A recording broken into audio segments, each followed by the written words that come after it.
Orange is the new black is where we dive in. Every episode we'll discuss, even the scenes that made us cuss. So follow me, join the spree. I try to space for 2 E's. Spoilers everywhere, so be warned. Super fans, please come on board. Susie's special line and all these ideas because we make it everything chewy as it is.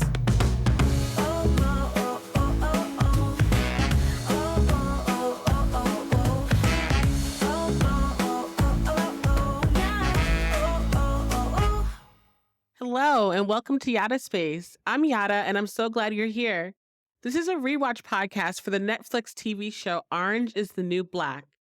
That means that there may be spoilers about things that happen in the future episodes, so please be warned. This is definitely a spoiler zone. On today's episode of our Orange is the New Black rewatch, we'll be discussing Season 2, Episode 7, titled Comic Sans.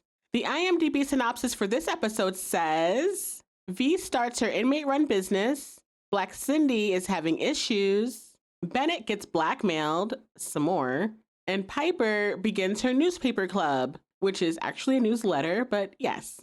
And we will also be getting our first backstories from Black Cindy, aka Cindy, today as well. We have Andrew McCarthy back again as the director of this episode. We've already seen his work directing some of the most iconic Season 1 episodes, and most recently, he directed Gloria's backstory episode, Low Self-Esteem City. We also have Sarah Hess back again as the head writer of this episode, and we've most recently seen her work on Pennsatucky's backstory episode, where she worked with our episode's director, Andrew McCarthy. So we are definitely in good hands with this duo taking the lead again this week. And as I always say, I know that there's more than one person in a writer's room, so I'd like to give a shout out to the entire writing team. Thank you all for writing such a great show. You guys told the stories that were not being told, and for that, we thank you. The IMDb rating for this episode is a 7.9, but as always, at the end of this pod, I'll be giving my personal episode rating for this episode, and I encourage you guys to go ahead and write your episode ratings in the comments as well, so that we can get an idea of what we the people think is actually the rating on this episode. Okay, so let's get into it. When the episode opens up, we're with the cleaning crew, Tasty, Janae, Suzanne, and Cindy, as they're starting to make these cigarettes using the tobacco that V brought in so that they can sell them for stamps to the ladies in the prison. V is there also, but she's sitting on the sidelines reading a book as the other ladies do all the grunt work for her business. When Janae questions why they're not putting filters in the cigarettes, V tells her it's because it'll end up eating into their margins because they'll have to make the cigarettes bigger to accommodate the filters, which shows that V clearly has a mind for business. I mean, she's good at business. I just wish she wasn't using her business mind for these criminal activities, you know? But she's smart. She's got a business mindset for sure. I can't take that from her. So as they're sitting here making these cigarettes, all of a sudden Boo comes in to warn them that the fuzz is coming. And so the girls immediately get up, cover up all the stuff they were working on with the tobacco, and Suzanne starts going on in one of her spirals about all of the germs that there are in a bathroom sink. I mean, she's not wrong, but she's definitely using her little quirk to their advantage right now. Suzanne tells Tasty that studies show that bathroom sinks have more germs than toilets. And y'all know me, I had to look it up. So yeah, according to ChatGPT, bathroom sinks do carry more germs than a toilet, and it's mainly because of the moist environment and the fact that they believe it's cleaned less often than a toilet. But if this doesn't encourage you to clean your sink more often, I don't know what does. I think I'll be wiping mine down a little bit more often myself. Ugh, gross. But that's when a guard who I've never seen before comes in and tells Suzanne that her mouth has more germs than a toilet, and so do ATM keypads and the bottoms of ladies' handbags. He's not wrong. And so Tasty puts a great big smile on her face telling him, you know, we learn something new every day here in prison. Sure, Tasty. I guess everything in that room looked fine to the guard because he ended up walking away and the girls went right back to making their cigarettes. These guards, man. Again, I wonder where the cameras are in this prison. I know they have some and some don't work, but do any work? It seems like these ladies really just do whatever they want. I mean, it's great for us for the show, but I mean, logistically, where are the cameras? V starts to try to school them about payment, telling the ladies that forever stamps are worth more than regular stamps because, you know, obviously when the post office raises prices, you've made money. But Cindy doesn't miss a beat and comes right back at V talking about, no, you've made money, because apparently V is taking 90% of this venture. V claims that she's the one assuming the risk, but like, is she? Because as far as I can see, I don't see her touching the tobacco. I didn't see her bring it in. I don't see her making the cigarettes. I probably won't see her distributing them either. So exactly where is her risk in this? I don't see it. These ladies are putting their lives on the line for this. And Cindy says as much, talking about her risk of sitting in the shoe because of this. V also doesn't miss a beat though and tells Cindy that if she wants 0%, she can just walk away, which shut her right up. Damn, a little sliver of that 10% is worth that? I don't know. And so V continues with one of her little mob boss inspirational speeches, telling the ladies that this is about more than business. It's about making something of yourself. It's about earning respect by giving these women something that they want. Okay. But Suzanne looks like she's buying into everything that V is saying 100%. When Suzanne finishes making her pile of cigarettes, V tells Suzanne to give her cigarettes to Tasty to sell. And Suzanne's very upset about that, saying they're mine, you know? She wants to sell them herself. But V insists that they all have skills, and salesmanship is not one of hers, so she needs to give them to Tasty. Which, while I hate to see Suzanne's disappointment there, I understand where V's coming from. I mean, we all have our own gifts. Everybody's not good at everything, right? And at this point in time in the prison, I mean, the majority of the people here call Suzanne crazy eyes. They barely see her as a person, so I unfortunately agree that she probably isn't the best person to be the salesperson here. I doubt they'd be very receptive to her. Elsewhere in the prison, we're in Caputo's office as he's reprimanding the guards. About what? Well, it's a little matter from the last episode. I know it's been a while and I apologize for the break, but if we remember back to the last episode, the last time we saw Caputo, he was performing in that bar with his band and one of the prisoners was in the audience. Jimmy, our inmate that's suffering from dementia. And so we have Caputo here in his office, basically reprimanding the guards, asking them, you know, am I asking too much here? Is it too much to ask for competence? For starters, keeping the prisoners in prison. Word, like the basics of your job. Keep them inside. How the hell did this lady get out? Valid question, Caputo. Valid question. Caputo even singles out Bennett, talking about, I'm talking to you, Bennett. But Bennett does not back down. He's like, listen, you left me here alone. I mean, he wasn't alone, but the guys that he left him with were not really helpful. And actually, if we think back, Bennett was off screwing around with Daya that night. So actually, he wasn't all that on point that night either. I don't know why he's acting all holier than thou. Even still, he calls out Caputo saying maybe Valentine's Day wasn't the best day to take a bunch of people to go see you play at a bar. And Caputo says nothing. He got nothing to say because Bennett's right. How do you take like half the staff off duty during a major event at the prison? That's not smart. It's just not. Instead of addressing that, Caputo tells the guards that he wants them all to be watching this inmate around the clock 24/7, which they're clearly not happy about. He also institutes a shot quota. Caputo tells the guards that he wants each of them to be writing 5 shots a week minimum. Caputo thinks it's a way to keep the ladies on point, but you and I know it just gives them permission to harass them. But we'll get there. Caputo goes further and tells CO Fischer that he expects her to have 6 shots per week. And she's like, hold up, that's not fair. But Caputo doesn't care. He tells Fischer that he told her to toughen up her game and he doesn't see her getting there. Which I guess that's a valid reason. However, I'm pretty sure he wasn't very happy with how cozy Fischer was with Luschek that night at the bar. I'm pretty sure he was disappointed with her not responding to his invitation to come see him play the way that he wanted her to. Was this retaliation? Maybe. Or maybe it's all above board. I don't know, but it will come back around and we'll get there. In the next scene, we see Black Cindy on her way to count, but she's stopped by C.O. Donaldson, who tells her that he's going to give her a shot. Cindy insists that she has time, but he says not enough to get there. And just as he starts to write her a shot, another woman walks right by them. The other woman being apparently White Cindy, because Black Cindy says, well, White Cindy ain't gonna make it either. But Donaldson just says, well, I ain't looking at White Cindy. Damn. Black Cindy cannot believe her eyes. She's like, this is some racism right here. Donaldson tells her it's not, but it's about to be if you don't shut up. Well, damn, Donaldson. I thought he wasn't so bad of a guard, but that's not cool. Is that a threat? When Cindy asks him, well, what the hell does that even mean? He stops writing the shot altogether and tells Cindy to get down on the ground. And she's like, are you fucking kidding me? But Donaldson doubles down, raising his voice, saying, what did I just say? And Cindy has tears in her eyes. Like, damn, are you serious right now? But she shakes her head and gets down on the ground. Because what choice does she have? None. That scene ironically leads us into our first Cindy backstory where we see her dressed in a uniform. Blue shirt, black pants, gold badge. She wasn't a cop, but she was a TSA agent.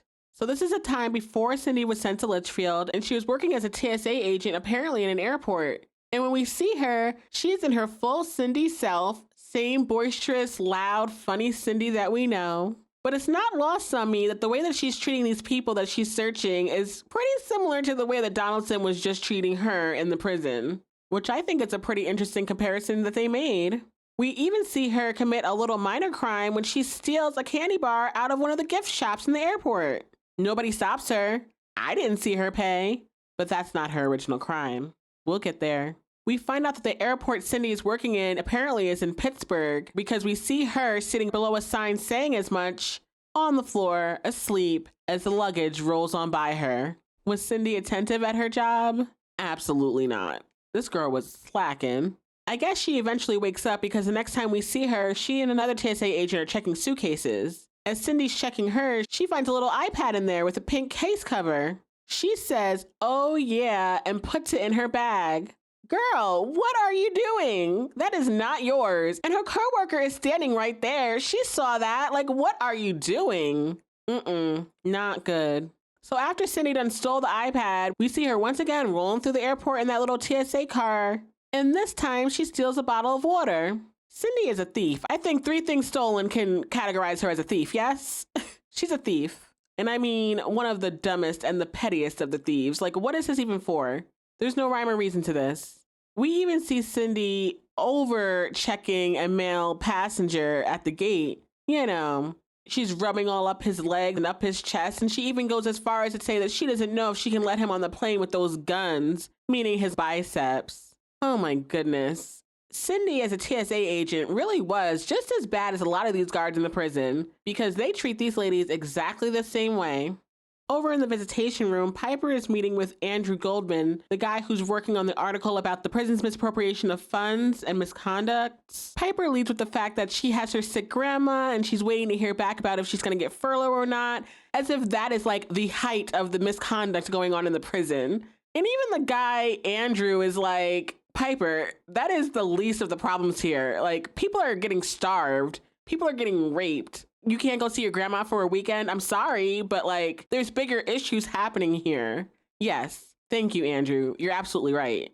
I mean, it's sad that Piper doesn't know yet if she's going to go get to see her grandma. Spoiler alert, she will be able to, so this is a moot point, but in comparison to other things that are going on in this prison, I mean, geez, Trisha was basically murdered last season. I think that's a much bigger issue than Piper getting or not getting furlough. Personally, I don't know.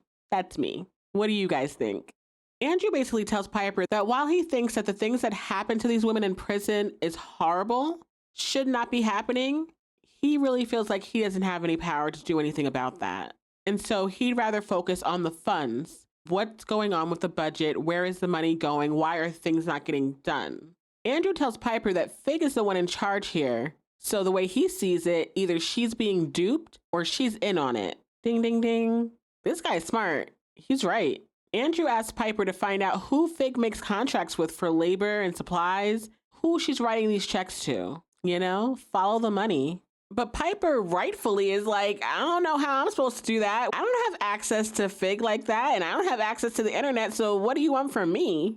Piper's like, I don't know what you want me to do. And basically she tells him that she's not willing to put her life on the line running around Fig's office trying to play Harriet the spy for him. And honestly, I don't blame her. I understand the importance of the work, but that is super dangerous for someone in Piper's position. In a blink if you miss it scene, we see one of the Golden Girls, Erica, come in to see Sophia at the prison's beauty shop. And she has a message from Red, telling Sophia that Red says that the violets are growing. And Sophia's like, what? She does not understand what this lady is putting down, but she just says again, you know, the violets. Eventually it clicks for Sophia, but it does not click for me. I don't know what she's talking about. So I guess we'll get there. Elsewhere in the prison, we're in the bathroom with Tasty, and she's lured Nicky here, telling her that she's got something awesome for her. And so Nicky's like, well, what is it, you know? That's when Tasty breaks out a box of tampons. And Nicky's like, thanks, but no thanks. But Tasty insists that she take one. When Nicky unwraps it and reveals that they're hiding cigarettes inside tampon holders, she's like, Hail Mary full of grace. She cannot believe it. And I have to say, putting them in the tampon holders, pretty smart idea, V. Not gonna lie. I'll give you that one. Like I said, she's got a great business mind. I just wish she used it for, legal businesses. So Nicky takes a cigarette and pays Tasty with stamps. When Nicky's like, well, how am I supposed to light this thing? Tasty turns around and reveals to her the Litchfield lighter. Apparently, these girls have taken a battery and some foil and created a lighter out of it. It's like that TikTok sound. Technology. These girls are smart, okay? They're gonna figure it out. In the next scene, we see Sophia get down to the greenhouse as the Golden Girls are discussing the logistics of Ratatouille. Frida does not buy the story. She's like, the health code is the health code. That rat should not have been in that restaurant. I get it, girl, but it's a movie, It's for the kids. Sophia says to Red, I heard something about violets. And so Red picks up a potted plant to reveal that between the inner and outer pots, she's got contraband. I guess violets was code for the Miss Jessie's curly pudding, that cream for your hair, since it does have a little violet ring around it. And there's also some nail files in there. When Sophia sees what Red has for her, she just smiles and says, it's a mystery to me how you people ever lost the Cold War. Word. Red tells Sophia, but wait, there's more. And she goes and grabs another pot to reveal that she has a whole bag of gummy bears for Sophia, telling her that those gummy bears pay for her hair coloring. Little bartering within the prison system. And Sophia responds with, have you ever been kissed by a 6-foot black transgender woman? I don't think so. And Red says, I'm good, thanks. But my commissary could use some love. Okay, that's valid.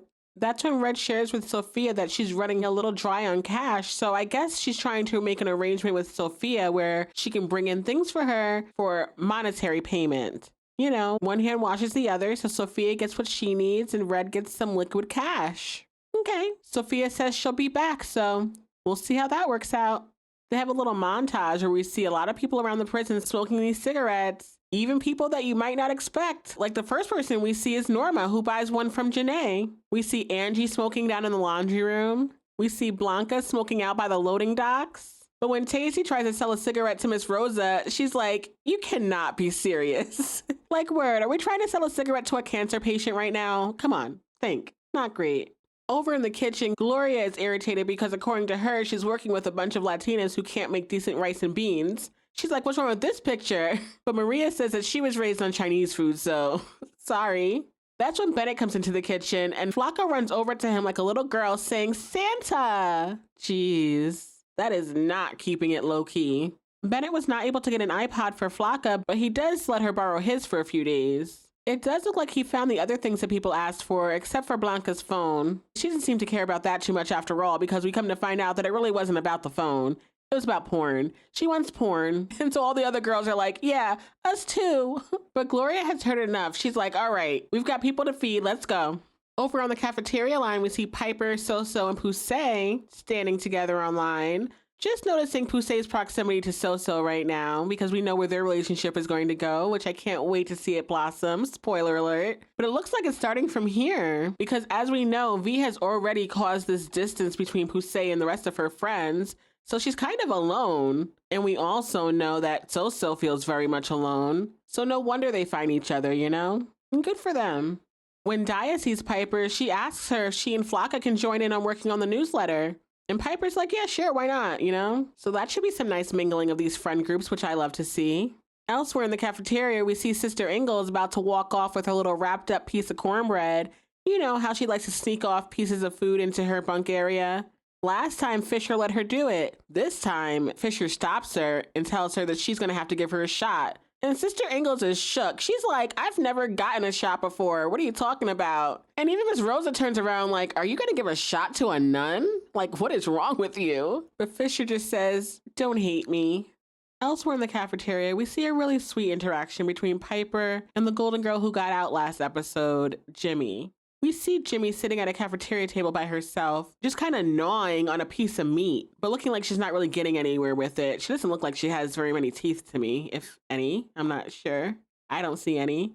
But Seal Bell sees her struggling and walks right past her. When Piper sees her, she starts to walk right past her as well, but she stops, sits down, and starts to cut her meat for her, which I think is a rare but sweet moment from Piper. It's nice to see her take the time to see Jimmy and to actually offer her some help here. Although it's not really lost on me that she's probably thinking about her own grandmother when she's seeing Jimmy right now. And so how much of this is actually for Jimmy herself versus Piper's need to want to help someone who's like her grandmother? I'm not sure.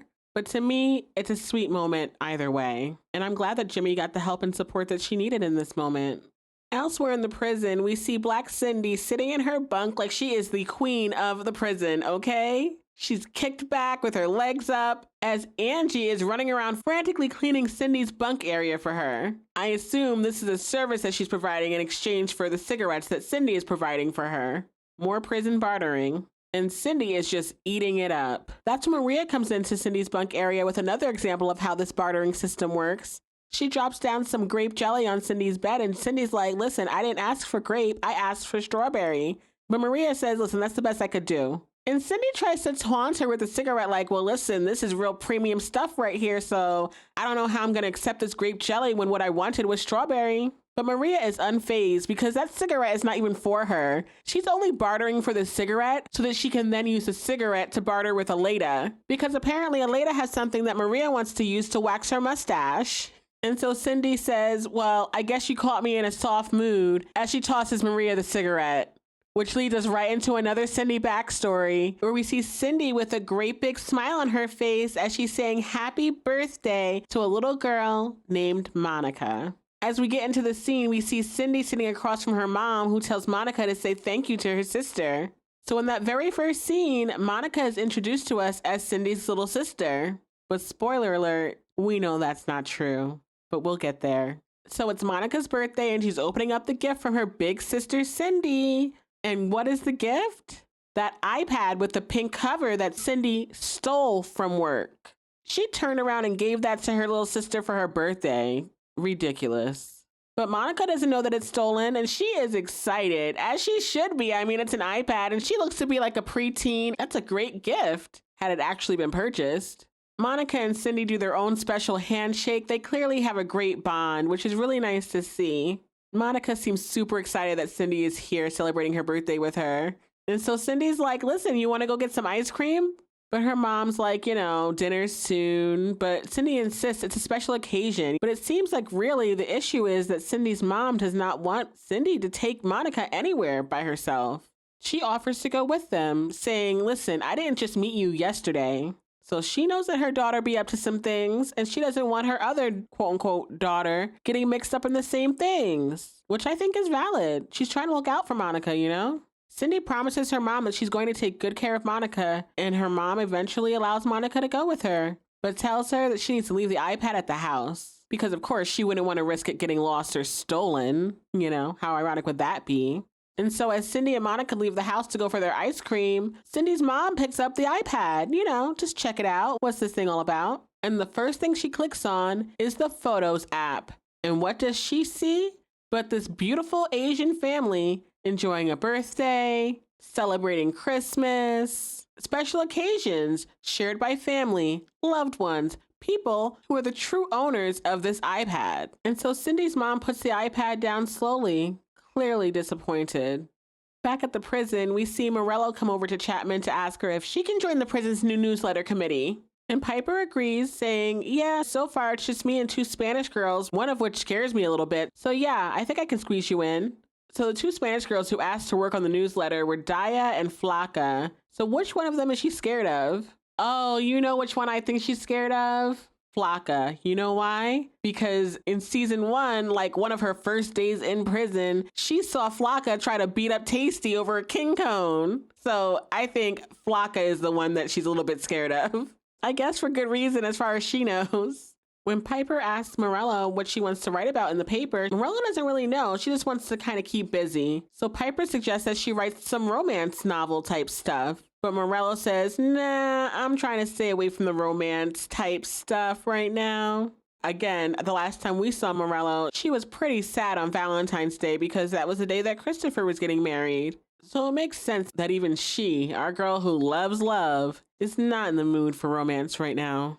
And so Piper does another nice thing. Look at Piper being nice this episode. She says to Morello, why don't you write a beauty column? Because you always look so nice. Which I think is a really sweet thing to say to Morello, because we know that she takes very much care in how she looks. So that's a very high compliment. And Piper seems really genuine with it. Morello looks like she really appreciates it too, smiling, saying, well, you know, just because you're in prison doesn't mean you gotta let it go. And so Morello walks off smiling, saying, you know, I can do that. Thanks, Chapman. And I really like that interaction. I think it was really sweet. Look at Piper being sweet this episode. Over in the library, we see Nicky asking Poussey for a cigarette. And Poussey's like, listen, you got the wrong person. But Nicky's like, it's not my fault your girl V got all the black girls doing the cigarette thing right now. I just want to be a customer. But that's where Poussey stops her like, listen, first off, she ain't my pal, okay? But Nicky insists that, well, V is pals with Poussey's pals. To which Poussey tells her, right, or she's using them to do her dirt while she counts the cash. Ding, ding, ding. Correct answer. I love how Poussey can see right through V. I just wish the other girls would catch up. Poussey goes on and says that you'll never find V's hand on any contraband. And if any of those other girls go down for this, you'll find V shucking and jiving in front of the COs, talking about, oh Lord, what are these girls done got up to? Clocked her. She's not wrong. When the prison alarm sounds, Nicky and Poussey get down on the ground, as they have to. But they continue talking, and Nicky is basically trying to say that the reason that Poussey doesn't like V is because Poussey loves Tasty, like she's got a crush on her. But Poussey insists that no, that's not the case. Nicky's not buying it. Her advice to Poussey is that she needs to suck it up and make V like her. I mean, I hear you, Nicky, but I don't know. I don't think we bend to terrorists, and V is a terrorist. In the next scene, we're at the loading docks with the Latinas as they're taunting Bennett because he says he's done bringing in contraband for them. And they're busy calling him a chicken, telling him that he must have forgotten how blackmail works. To which he says, I think you forgot how prison works, okay? This shit has gone too far. But Maritza doesn't miss a beat. She's like, you know who else went too far? You, with Dayanara. Damn. Don't get off his neck. That is hilarious. I'm sorry. That's funny. True. And funny. But that's when Bennett decides to play hardball, telling the ladies that, all right, fine, listen, how about this? You all are getting shots. To which Blanca says, hey, I didn't do nothing, asshole.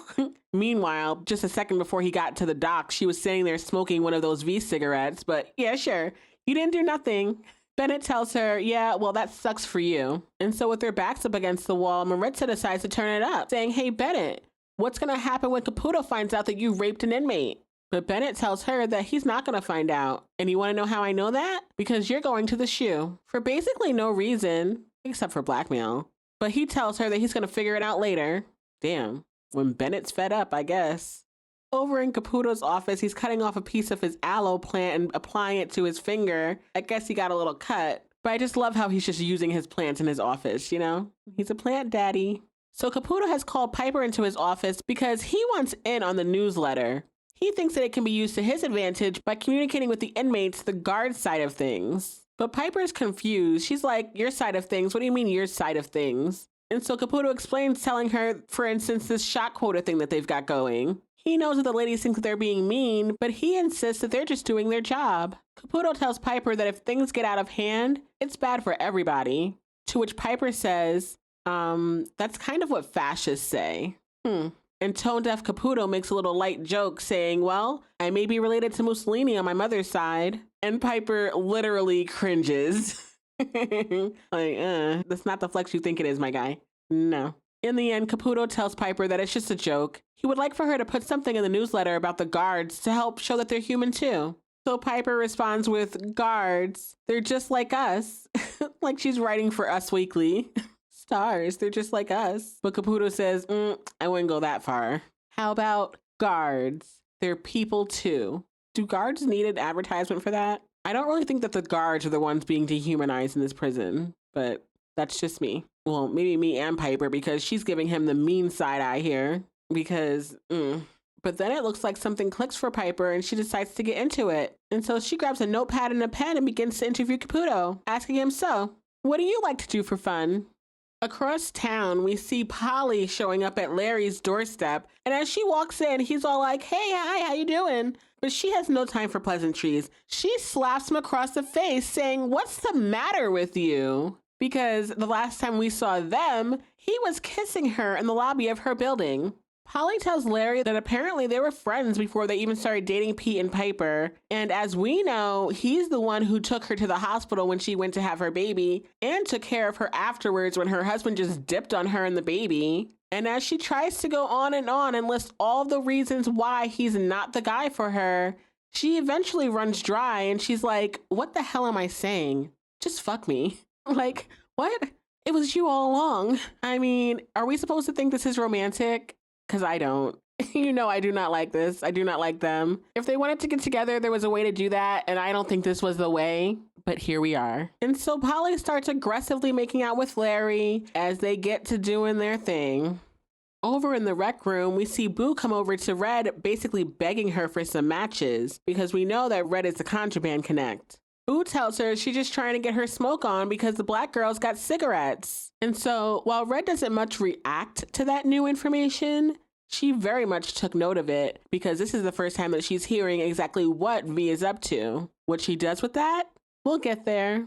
On her way out of the rec room, Boo kicks a chair and C.O. Maxwell immediately tells her, listen, that's a shot for damaging government property. Boo tells her that is horse shit and you know it. But Maxwell doesn't miss a beat responding with, well, you want one for obscenity too? So we can see here just how much the temperature has been turned up with this new shot quota. It looks like women all over this prison are getting called out for minor infractions. What that does to the temperature of the prison? We'll get there. Over in the library, Piper's holding her first meeting of the newsletter committee. So she's with Flocka, Daya, and Morello, and she's pacing around telling them that while she's the editor, Lorna can be the assistant editor. But Flocka immediately says, okay, so you've got 2 white girls in charge. Like, that's not cool. And Piper's like, oh shit, like, I didn't even think of the optics of that. You're right. Okay, let me think about this a sec. Flocka continues and says, listen, I just think it should be based on who earned it, you know? And then she adds on her little resume credit of the fact that she worked on her yearbook committee in high school, so she's got the credentials, okay? And so that's when Daya takes that opportunity to show Piper a comic that she drew. It's of a walrus and some penguins, and apparently the walrus is trying to keep the fish away from the penguins. Even though he has plenty and they have none, he's unwilling to share. When Piper asks Daya, why does the walrus look like he's in such a bad mood? Daya tells her, that's Mr. Healy. To which Piper says immediately, this is fantastic. Like that TikTok sound. Spectacular. Give me 14 of them right now. Morello also has something to show Piper. Apparently she already wrote an article, but Flocka is over here proofreading it and she tells her that she already made a mistake. Flocka says, if you could care less, that means you still care, because like it's possible for you to care less. And so Morello says, no. What she's saying is, however much you care, I could care less than you. But Flocka insists that's not what it means.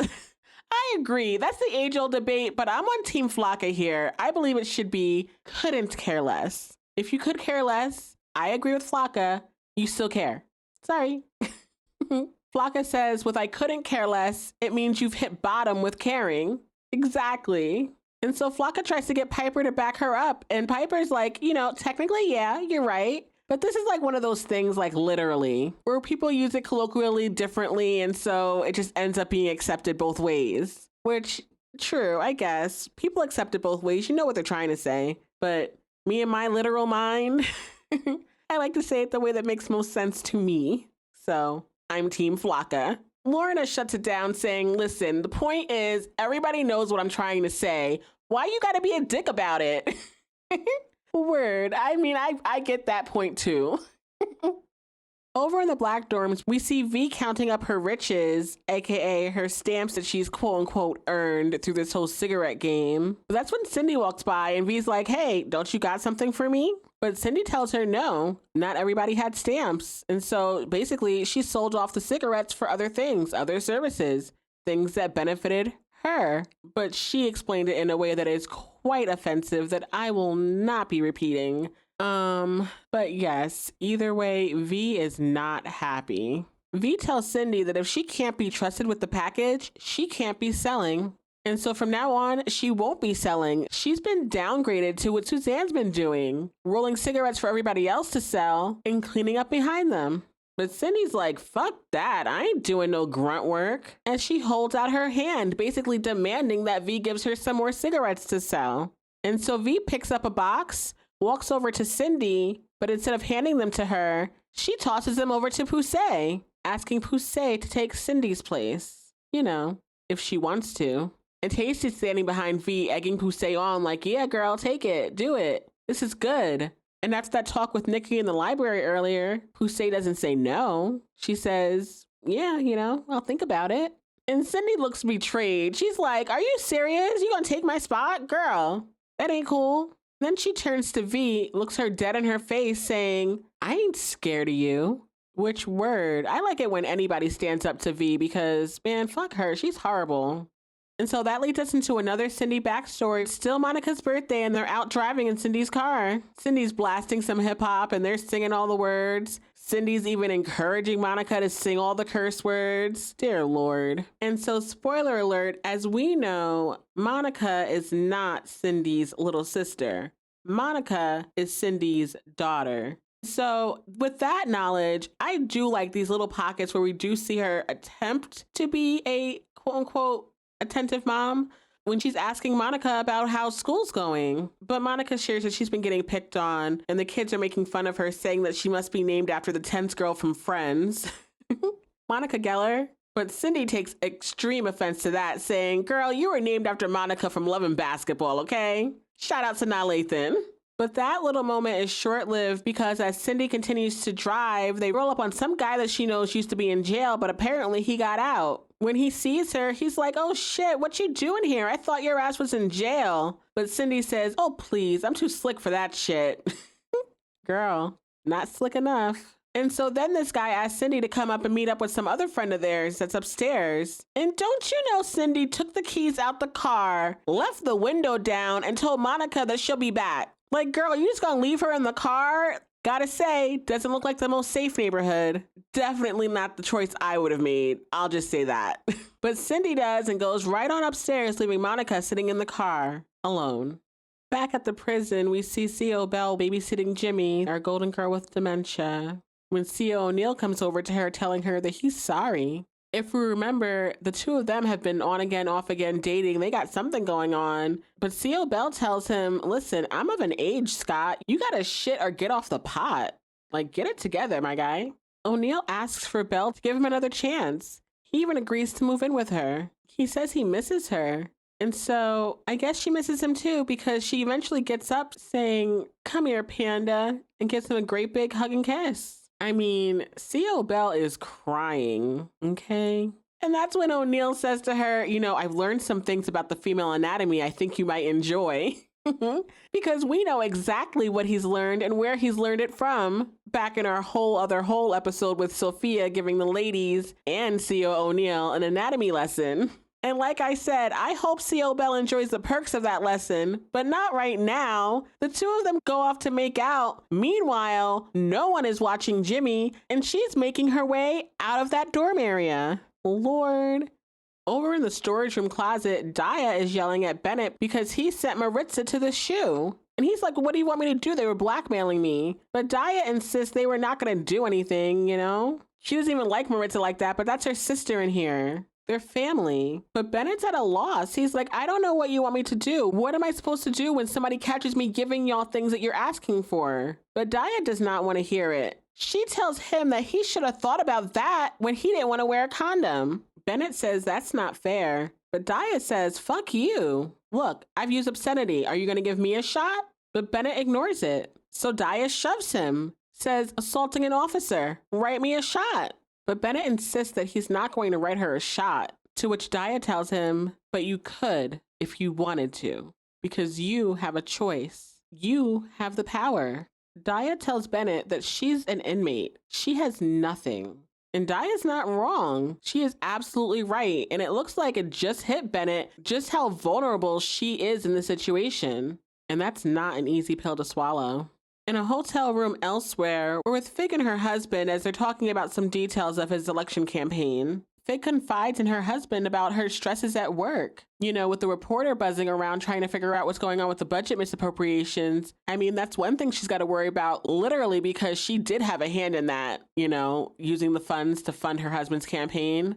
But we'll get there. In this moment, what Fig is more upset about is the fact that the reporter is more worried about funding luxury bathrooms for these ladies instead of actually fixing the sentencing laws. So I guess this is where Fig is misunderstood, because where it seems like sometimes she comes off as callous and harsh with regard to the conditions that these women are under in this prison, it seems like underneath it all, it's not that she doesn't care, it's that she truly does care about the root issues of this whole prison problem. I guess in her eyes, sure, she can make it more comfortable for them, but many of them, probably in her eyes, shouldn't be there anyways. And upon taking a closer look at Fig, you know, I can understand that viewpoint. She's frustrated because they're not actually interested in fixing the sentencing laws or guaranteeing a fair trial for everyone and a competent lawyer.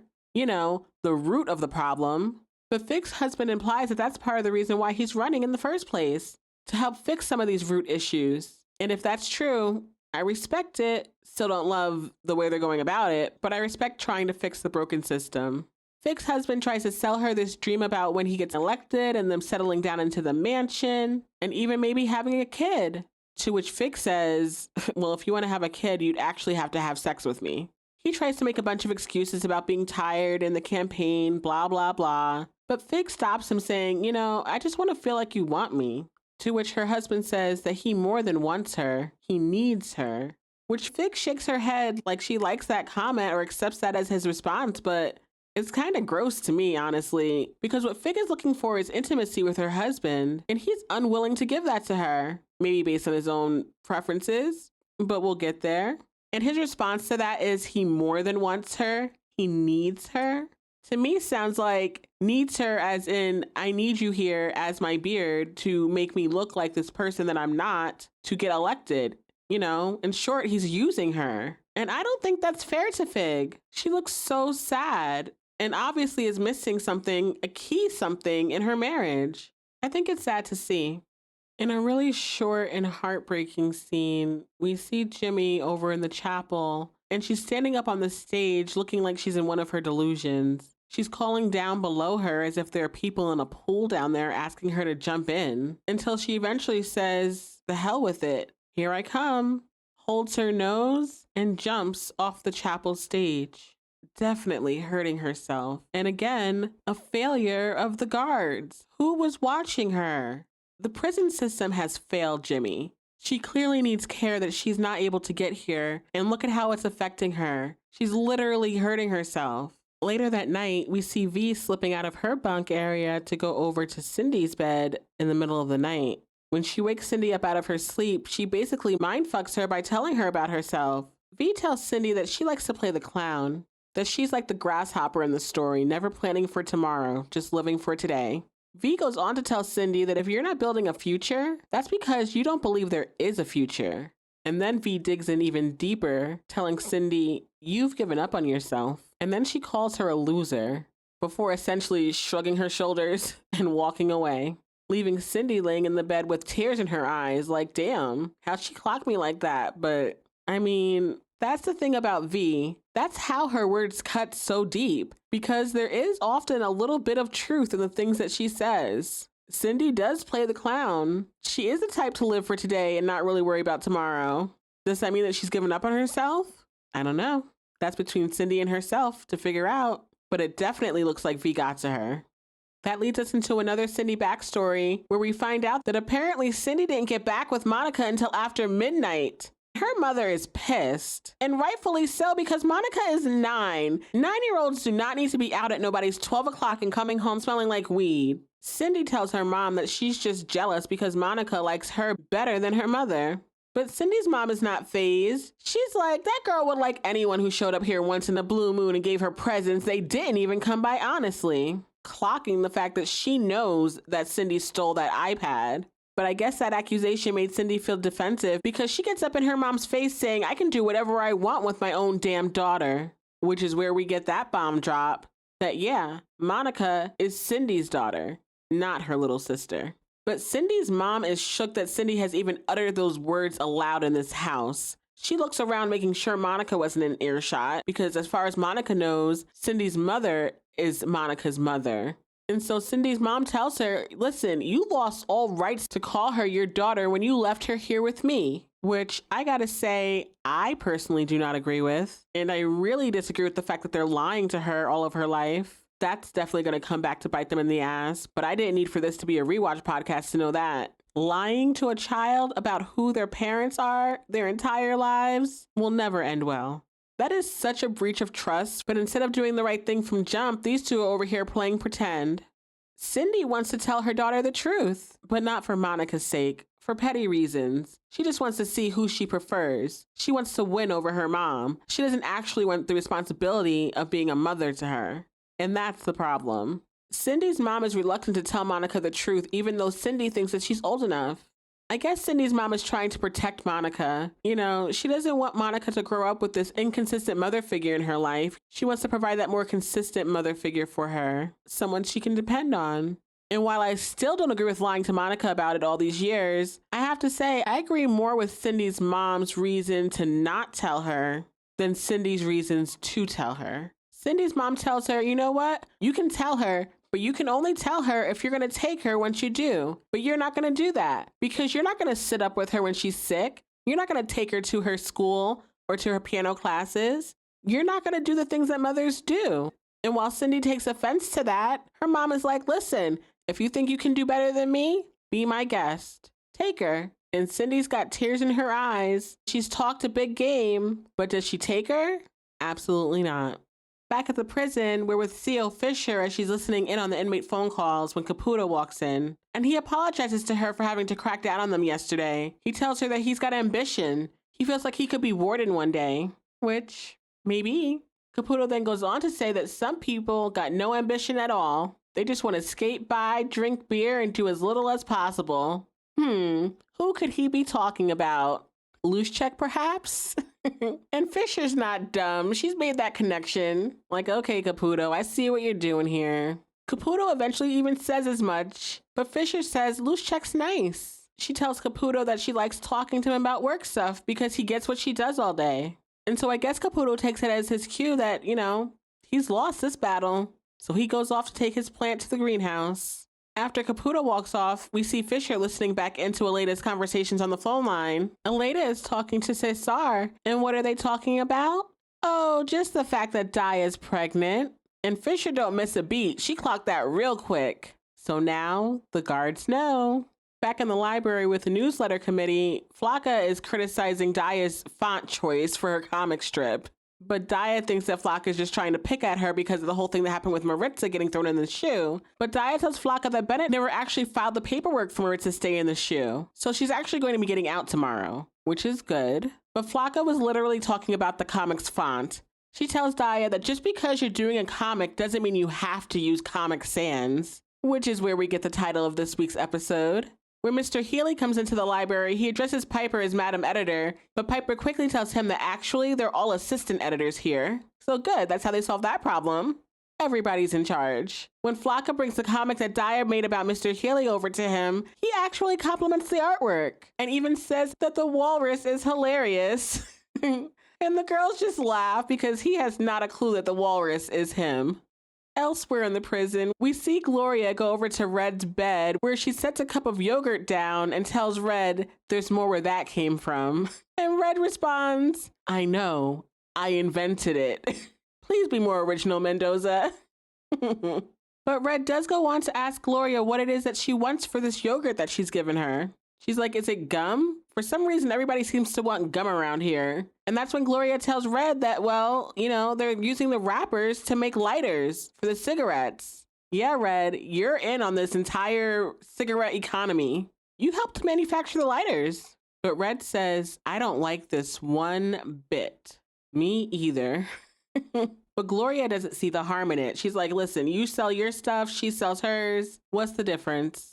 That's when we find out what it is that Gloria wants in exchange for the yogurt. She wants Red to grow cilantro for her in the garden, which I think is a really lovely thing to ask for because it doesn't only benefit Gloria, it's going to probably end up benefiting everyone in the food, you know? And so Red agrees. In a blink if you miss it scene, Caputo's got the first edition of the prison's newsletter. Caputo hangs the newsletter up on the corkboard in his office, and it says, "The Big House Bugle, all the lowdown on the Litch, for the incarcerated, by the incarcerated." The first article in the newsletter is titled "Guards, They're People Too," and it's an article on Joe Caputo. Flocka's got her own column. There's also a column called Inside Style, which I assume was written by Morello. We have Piper's What Do You Think Love Is section, filled with all the responses we saw her get in the last episode. And then, of course, it ends with Daya's comic. Very well done, I think. They did a nice job. Elsewhere in the prison, we're in the maintenance area with Suzanne and V as they're playing a game of chess. Suzanne makes her move and she captures one of V's pieces saying, "Boom." But V mocks her, saying, "Boom, boom, boom. You keep taking out all of the targets in front of you. But you've got to think ahead, Suzanne." V then shows her her very next move where she captures one of Suzanne's pieces, one of more value. She tells Suzanne, "You've got to think ahead." It's called the long game. And that's exactly what V be doing all the time, the long game, setting up her pieces and knocking down whoever she needs to win the game. That's when Cindy joins them saying, "All right, I'll take my medicine." I guess meaning, all right, I'll play ball. What do I have to do? How do I have to kiss the ring? What do you want, you know? And so V tells Suzanne to pass Cindy the bag. What's in the bag? Used tampon applicators. Apparently, she expects Cindy to clean these off and use them to package the cigarettes. Disgusting. But Cindy takes the bag, saying great, because she's gonna do it. In another Cindy backstory scene, we see her again working as a TSA agent, and she's got a father and daughter in front of her. The daughter's asking Dad a lot of questions until Dad finally says to Cindy, "Do you have kids? Do you understand what I'm going through here?" But Cindy simply says, "Nope," and hands him his pass. So she definitely sees that she does not play that role in her daughter's life, to the extent that she doesn't even claim to be a mother at all, which makes me feel a little bit sad for her. But damn it, Cindy, I wish you would be a little bit more accountable and responsible in your life. Jeez. Your daughter deserves more. The last scene of this episode is another heartbreaking one. We see two COs taking our golden girl Jimmy out of the prison. She's got a sling, her arm is jacked up after that fall, and they're loading her into a van. She's clearly scared and asking Piper to not let them take her. Take her where? According to Sister Ingalls, they're taking her to a bus station. They call it compassionate release, which sounds like a good thing, but honestly, it seems like it's just a way for them to rid themselves of the high needs inmates. Like Sister Ingalls says, Jimmy needs full-time care in a dedicated facility, but who's paying for that? So instead, they just ship her off to some bus stop and wish her well, I guess. But you and I both know that things will not end well for Jimmy, and many women like her, which makes me really sad. And so they close the doors on Jimmy, and they drive off as we go to our orange screen, indicating the end of the episode. Man, that is a bummer of an ending. As a reminder, IMDb rated this episode a 7.9, but let me think about my rating for a moment. Well, first of all, if I could retitle this episode, I think it would have something to do with bartering, because that's what stood out to me the most. I know the Comic Sans thing was associated with the newsletter, which was a piece of the episode, but I don't think that was the main piece. The main piece of the episode to me was bartering. I mean, Red and Sophia were bartering, everyone was bartering for cigarettes, and Gloria even came to barter with Red towards the end of it. Watching this for the first time, I really liked Cindy's backstory because finding out that she was the mother of her sister was a very interesting revelation about her character. I mean, thus far, the Cindy that we know is just happy-go-lucky, she's fun, she's a good time, and she is all of those things, but she's also incredibly irresponsible. She doesn't like accountability and skips out on her responsibilities every chance she can. I mean, we see it in her backstory, and we're going to continue to see it throughout the series, all the way till the very, very end, where we might get a glimpse of her beginning to take a little bit of accountability in her life. But she's got a long road. I enjoy Cindy, but all of our characters have flaws. That's hers. This episode felt more like a bridge episode to me because it was kind of sort of setting things up for what's to come, especially as we're seeing more of Fig and her husband, and Polly and Larry. Shoot, even Belle and O'Neill. I really enjoyed how they showed Red slowly starting to put the pieces of V's plan together. It's a nice setup because we know that Red has clocked every single piece of information she has gotten, but she hasn't really reacted much to any of it yet. But the setup makes the audience excited to see how she does. This episode also moved the ball forward with the whole Diane Bennett of it all. And so now the guards know because CO Fischer overheard Aleda talking about it on the phones. So shout out to Fischer. Her initiative really did help. And what they're going to do with that, again, another setup for a future episode. Some people might call the Jimmy storyline a minor one, but I have to say, even throughout all 7 seasons of this show, that's one that still sticks out to me after all of my rewatches. I mean, I think this show is probably the first place that I even heard the term compassionate release, and seeing it in this context, I mean, it was absolutely heartbreaking. To even think that this is happening to people out there in the real world is really horrible. Makes me really sad. But I'm glad they told that story through Jimmy because it's an important one to be told. So with that said, I think I'm going to go ahead and just agree with IMDb and give this episode a 7.9 as well. But that's just me. Don't forget to comment your favorite lines from the episode and let me know what your personal rating is for this week's episode. Mine again was a 7.9, but what do you think? I would love to hear yours. The next episode we will be rewatching is Season 2, Episode 8, titled Appropriately Sized Pots. The IMDb synopsis for that episode says, Piper faces a new backlash over special privileges.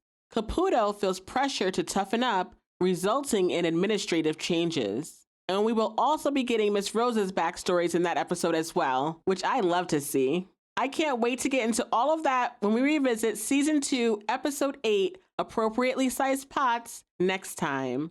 As always, thanks for hanging with me in Yadda Space.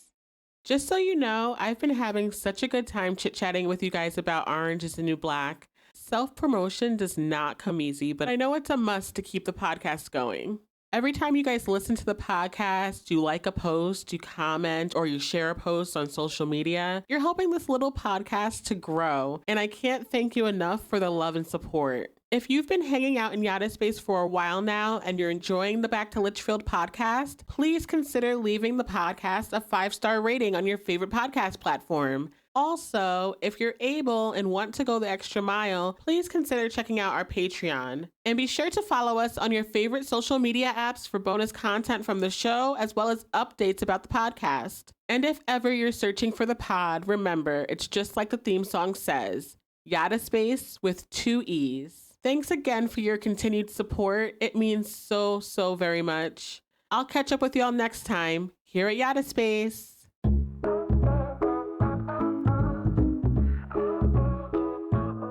Hey, welcome friends to Yadda Space. I'm Yadda here, let's set the pace. This is a rewatch podcast, so let's begin. Orange is the New Black is where we dive in. Tasty's wisdom sets the tone. Poussey's heart feels like home. Nicky's got that quick one fire. Morello's love of love lifts us higher.